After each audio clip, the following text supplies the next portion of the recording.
adjustable, and it is a requirement when converting from drum to disc. Right. The distribution blocks also come with it. This is the proper one for a 65.6 Mustang, and the obsolete one for the 67 is right here. Okay. That's now being available. We're reproducing that in brass. Stainless steel is reproducing it. Stainless steel brakes is reproducing it. We do all of our own work in-house. Okay. And of course, all of our calipers are leak and pressure checked and guaranteed for life and riding. And all instructions are included with it. So I haven't had any problems. I love them. I just had them put on my car. And when I was going to Watkins Glen, I get to the end of the straight and I had no brakes, and now I've got brakes like you wouldn't believe. Well, you didn't put them on that 85. The 85 has them, and I make them for SVOs and everything. The one that had the vapor lock, yes. That was because I didn't change the brake fluid after a year like we recommend in our instructions. Aha! It's practice what I preach, not what I do. An admission, this is on tape, you know. It's okay. My father will probably shoot me. Is that the lower one? Yeah, lower right here. 211.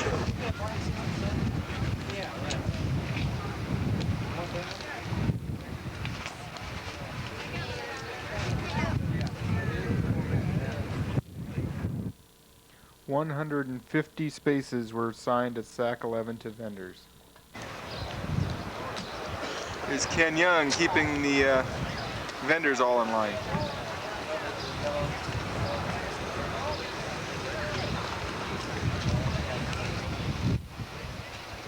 We got these guys that bring in semi-trailer loads, and then we got a little bit smaller. Us little guys. Yay!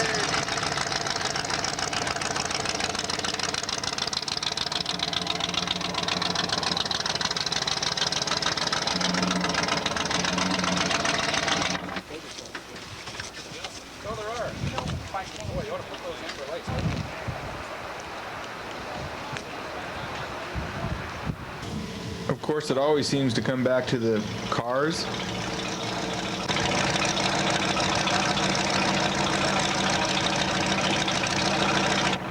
We thought the sign on this barricade was rather appropriate. It says, "Sign of Progress."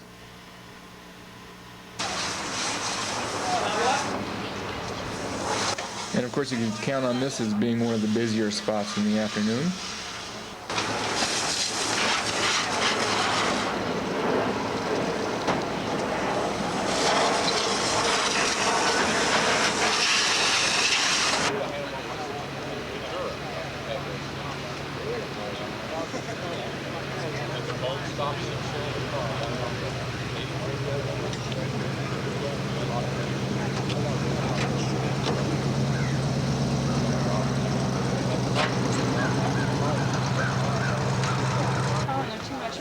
Are you going for popular vote or concourse? Concourse. This is the first time for me at Nationals. Uh-huh. You say at the Nationals you've been elsewhere? This is the third Dearborn for me. We went to Pocono last year. And I've had this car about 3 years. I don't expect much out of it, but let's put it in and find out.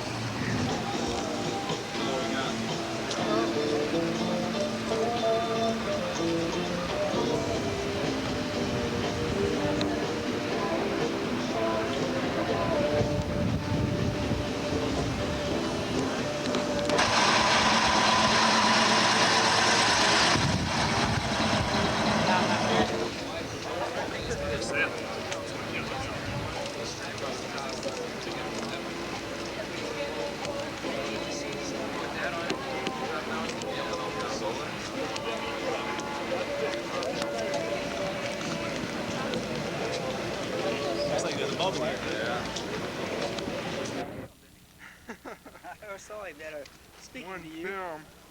He doesn't quite understand. He all of doesn't this. understand, man. You shoot about. You have to erase the sound. Put it on one. That's just on it, strictly on the competition. I haven't seen it. It needs it when you look at it. It's got gravel chips and everything all over.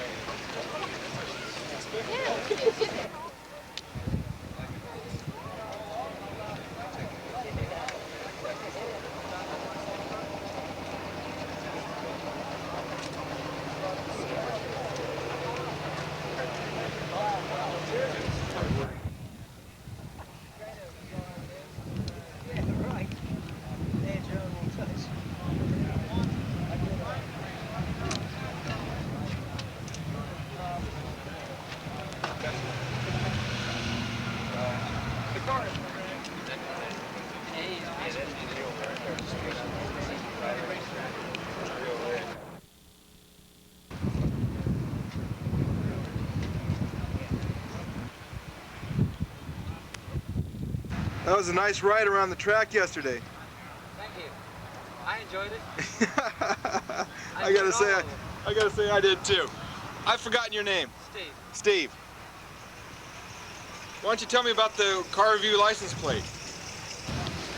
Car Review magazine held a supercar showdown 2 weeks ago, which would have been June 19th and 20th and 21st at Quaker City Drag Strip, which is near Salem, Ohio. All they wanted were factory original muscle cars from the early 60s, late 60s to the real early 1970s. They allowed any DOT approved tire and rim, which included the M&H Racemaster quote unquote slicks. Of the final 16 cars, 15 had the M&H Racemaster slicks on there. If that tells you anything about the tires. Okay. I got beat in the first round. My best time was 15-1. The car ran 15-1s all day long. The car's got 80,000 miles on it. It's never been rebuilt, so it's tired motor. The car that beat me in the first round just happened to be this white 69 Shelby behind me. He has a automatic just like mine. I have 350 traction lock. He had 391 traction lock, and he had the M&H Racemasters. He was the last Ford still in it. He was in the final 16. Oh, really?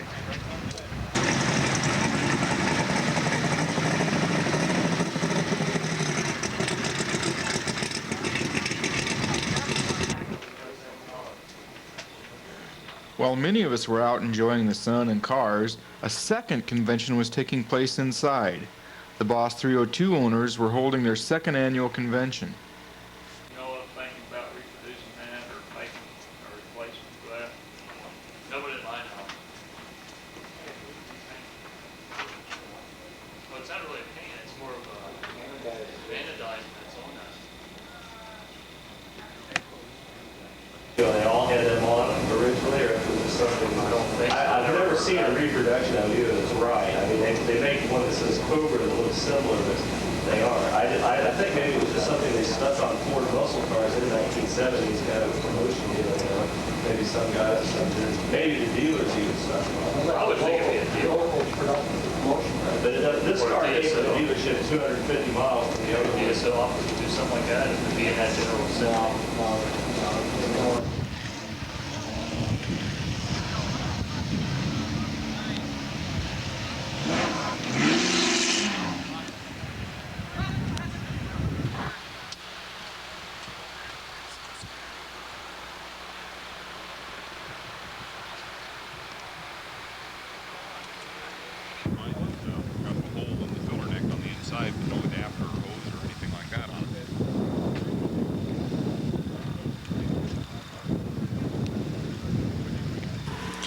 Whenever I find myself trying to describe what a SAAC convention is like, I find that Rick Kopik has already been there.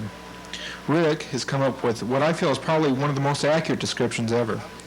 In issue number 44 of the Shelby American, he came up with a statement that rings truer every year we attend these gala conventions. Starts off with, "Don't forget the people." We mention this because your first convention is likely to be 90% cars. There will be more than you ever imagined, and you'll be overcome at the thought that no matter how hard you try, you won't be able to see each one. But you'll still try.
Second convention, you'll discover that the cars will likely make up about 60% of it. You'll know more people by your second one, and a lot of them will be the ones you see only at a convention, so you want to take time to visit with each of them. By your third convention, you're likely to know at least 100 people from all over the country, and it will be a lot like a reunion. You'll have lots to talk about.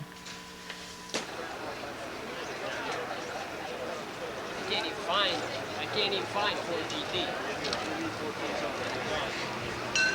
Mine's Walter, you helped ferry this car in. Tell us a little bit about it. So this is the Wilmot Coupe, Daytona Coupe. It's number 7. The 7th one, it's the only right-hand drive one. It's CSX 2131. Out of the 7 built, there's only about 4 of them that are still around that we know of, and those are not shown. This is the only one that's been shown. It's a 289. It's Weber's High Performance.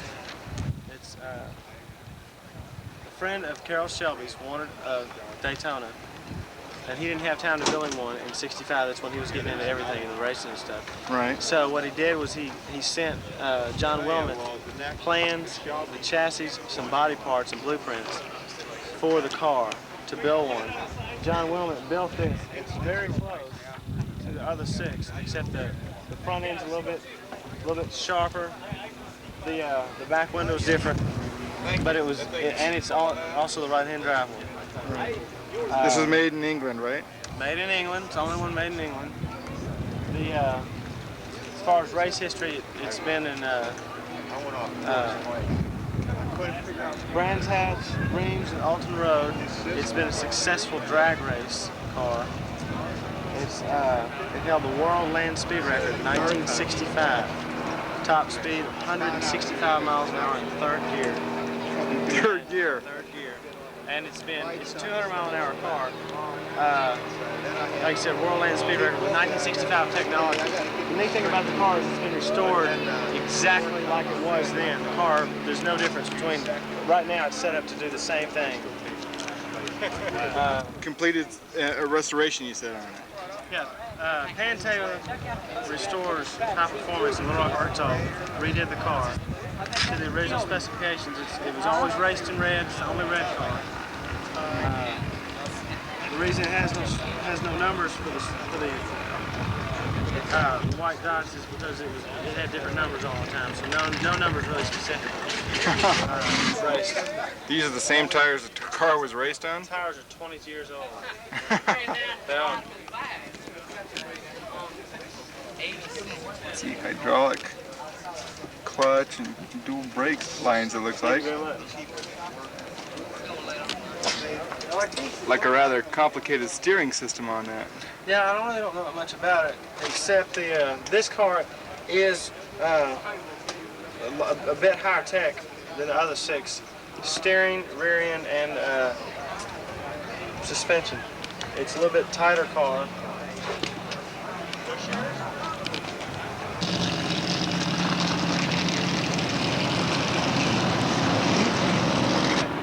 Who's the current owner? Dick Cohen and Gary Newford, Little Rock, Arkansas, own the car now. They got the car in New York City about 3 years ago.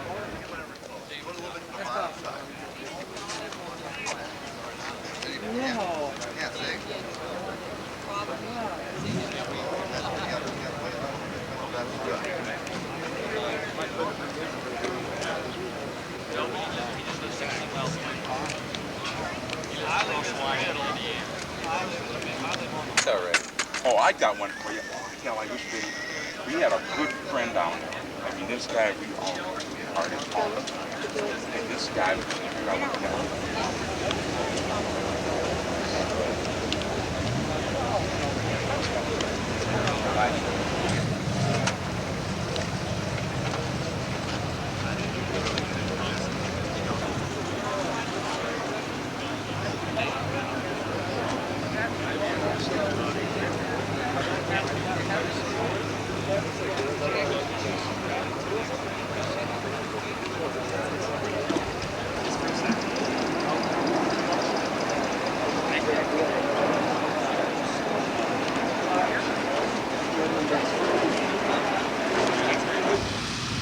of the way.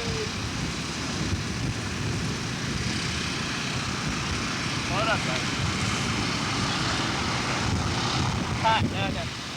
Need more angle? We need to go back. Yeah, we need more angle.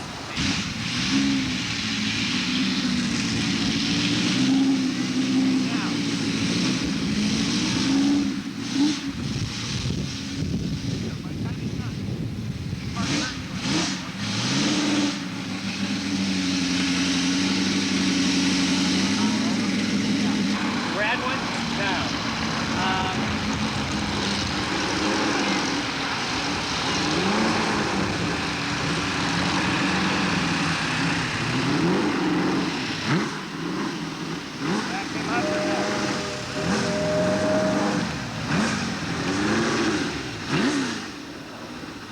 Yeah, back him up and straighten him out.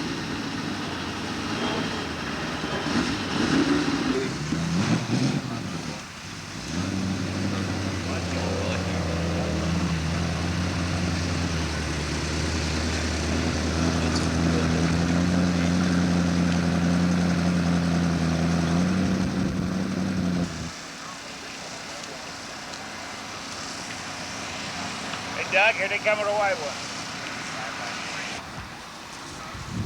He's turning, you're looking good.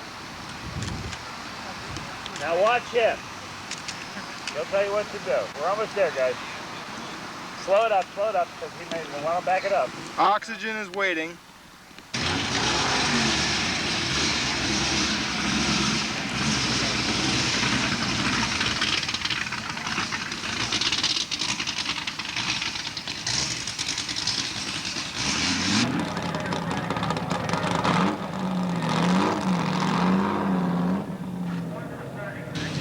Do you want everybody out of the background, like from there all the way around? Yeah. Okay.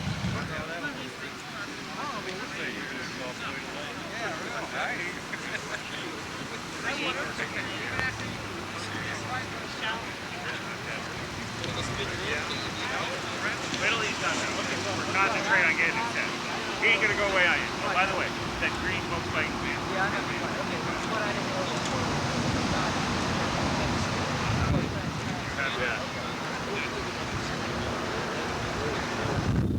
If you've seen any of the panorama photos from previous conventions, here's how it's done.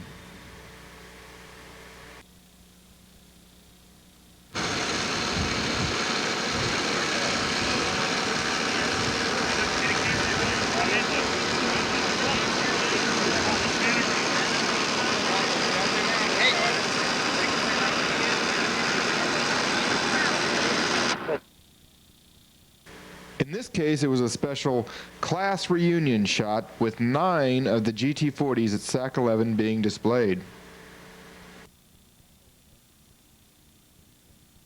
This is one of the very, very early GT40s. Do you want me to go ahead and tell you about it? Sure.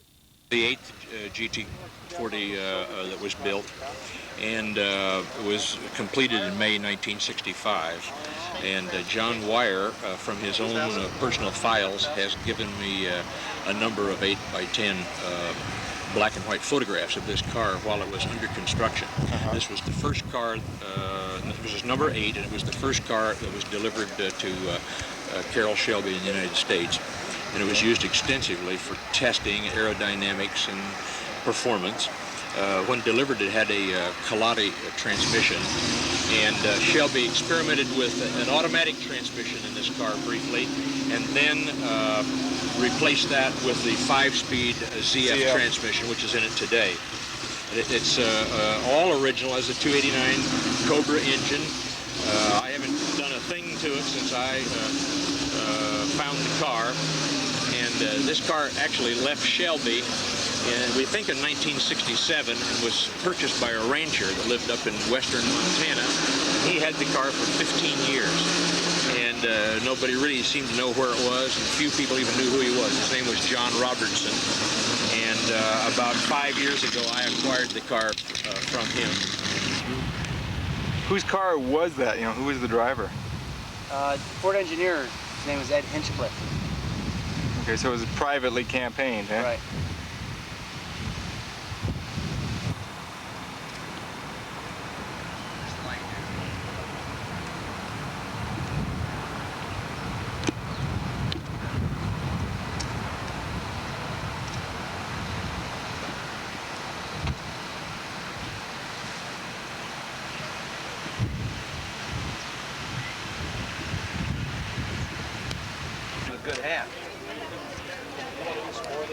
anything.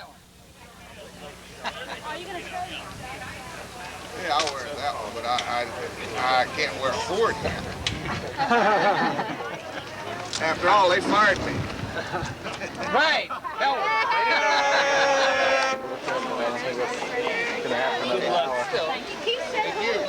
Yeah.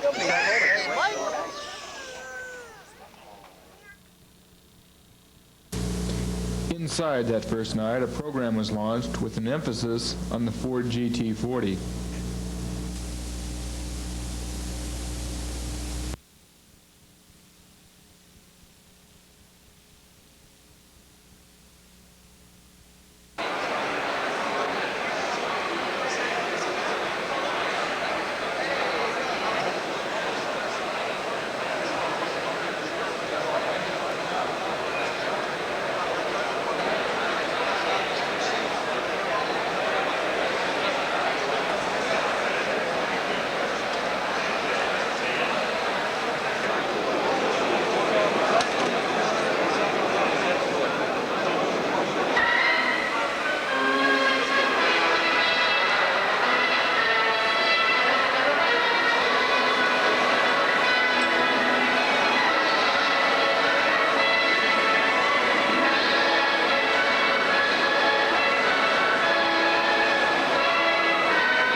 see who could rust out first. And you could build a slow 6-cylinder to get 642 miles a gallon, and, couldn't pull a sick old cow out of bed, and that kind of thing. So it's with great pleasure that the performance here has returned. And with that return, we're fortunate enough to have a number of the people here tonight. We had a wonderful time with Ken Miles, and I do remember one story that happened to me. He loved to give people rides in the Cobras, and they were really, that was his biggest thrill of the day, to scare the hell out of some unsuspecting SAAC. Ken would always be out giving somebody a ride. Just anybody that would be standing around, because all he did was drink tea during lunchtime. So one day we came back to Riverside, and the only building at Riverside at that time was an old, right to start finish line was this scoring building. It was an old wooden building.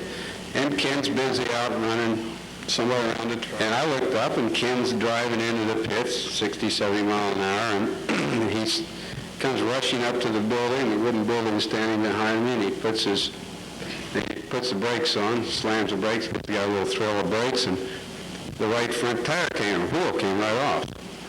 And I'm sitting looking at it. It's probably all came off about as far as the end of the back of the room there. And I watched it, and it's coming towards me, and I said, well, I'll just stop that, and I put my foot up, And